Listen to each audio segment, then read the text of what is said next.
Malayalam big boss season 7 ലൈവിൽ ഇപ്പോൾ നടന്നുകൊണ്ടിരിക്കുന്നത്. അങ്ങനെ ബിഗ് ബോസ് വീട്ടിലേക്ക് പ്രവീണും ജിഷിനുമാണ് കയറിയിരിക്കുന്നത്. ജിഷിൻ വന്ന ഉടനെ തന്നെ അനുമോളെ ചേർത്ത് നിർത്തി പറയുന്നുണ്ട്, അനുമോളെ നിനക്കിപ്പോൾ എത്ര ഫോളോവേഴ്സ് ഉണ്ട് ഇൻസ്റ്റാഗ്രാമിൽ? അനുമോൾ പറയുന്നുണ്ട്, ഞാൻ വരുന്നതിന് മുമ്പ് എനിക്ക് 1.2 മില്യൺ ഉണ്ടായിരുന്നു, പക്ഷേ അത് 1.1 മില്യൺ ഫോളോവേഴ്സായി കുറഞ്ഞിട്ടുണ്ടായിരുന്നു എന്ന്.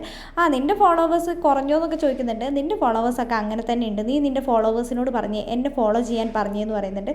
അപ്പോൾ അനുമോൾ പറയുന്നുണ്ട്, എന്നെ ഫോളോ ചെയ്യുന്ന എല്ലാവരും ജിഷിൻ ചേട്ടനെയും കൂടെ ഒന്ന് ഫോളോ ചെയ്യണമെന്ന് പറയുന്നുണ്ട്. ആ സമയത്ത് ജിഷിൻ ചേട്ടന് വർക്കൊക്കെ വന്നോ, പുറത്ത് എങ്ങനെയുണ്ടെന്നൊക്കെ ചോദിക്കുന്നുണ്ട്. അപ്പോൾ എനിക്ക് വർക്ക് വന്നായിരുന്നു, 3 കൊല്ലത്തിന് വന്നായിരുന്നു, പക്ഷേ ഇന്നലെ തന്നെ ജോയിൻ ചെയ്യണമായിരുന്നു, പക്ഷേ എനിക്ക് ജോയിൻ ചെയ്യാൻ പറ്റില്ല, ഇങ്ങോട്ട് വരേണ്ട വന്നില്ല. ഇങ്ങോട്ട് വരുന്നതല്ലേ നല്ലത് എന്ന് അനുമോൾ പറയുന്നുണ്ട്.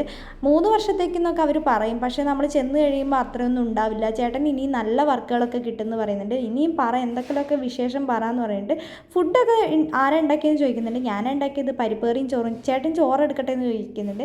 ജിഷൻ പറയുന്നുണ്ട്, വേണ്ട എനിക്കിപ്പോൾ വേണം, ഞാൻ കഴിച്ചിട്ടാണ് വന്നതെന്ന് പറയുന്നുണ്ട്. നാളെ ഞാൻ കുക്ക് ചെയ്യാമെന്ന് ജിഷൻ പറയുന്നുണ്ട്. അപ്പോൾ അനുമോൾ പറയുന്നുണ്ട്, ചേട്ടൻ വേണമെങ്കിൽ ഇന്ന് രാത്രി തൊട്ടേ തുടങ്ങിക്കോ എന്ന് പറയുന്നുണ്ട്. ഇന്ന് രാത്രി ഞാൻ തുടങ്ങില്ല, ഞാൻ നാളെ എന്താണെങ്കിലും തുടങ്ങാമെന്ന് പറയുന്നുണ്ട്. നീ ഭയങ്കര മെലിഞ്ഞു പോയി എന്നൊക്കെ അനുമോളോട് ജിഷൻ പറയുന്നുണ്ട്.